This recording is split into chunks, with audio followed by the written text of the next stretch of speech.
যারা ন্যায় কাজ করে সদাপ্রভু তাদের কান্না শোনেন। সমস্ত কষ্ট থেকে তিনি তাদের উদ্ধার করেন। যাদের মন ভেঙে গেছে সদাপ্রভু তাদের কাছে থাকেন।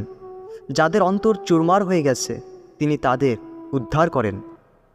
যে ন্যায় পথে চলে তার বিপদ অনেক হলেও সেই সব থেকে সদাপ্রভুই তাকে উদ্ধার করেন। মানুষ মনে মনে পরিকল্পনা করে, কিন্তু মুখ দিয়ে তা প্রকাশ করবার ক্ষমতা সদাপ্রভুর কাছ থেকে আসে। মানুষের সব পথই তার নিজের কাছে নির্দোষ, কিন্তু সদাপ্রভু তার উদ্দেশ্যগুলো ওজন করে দেখেন। তুমি যাই করো না কেন তার ভার সদাপ্রভুর উপর ফেলে দাও, তাতে তোমার পরিকল্পনা সফল হবে। যদিও বা পৃথিবী কেঁপে ওঠে, পাহাড় পর্বত গিয়ে পড়ে সাগরের মধ্যে, যদিও বা তার জল গর্জন করে আর ফেনায় ভরে ওঠে, আর তার ঢেউয়ের আঘাতে পাহাড় পর্বত দুলে ওঠে, তবুও আমরা ভয় করব না।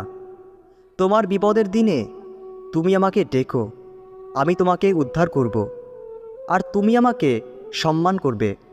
যিনি তোমাকে তৈরি করেছেন সেই সদাপ্রভু এখন এই কথা বলছেন, তুমি ভয় করো না,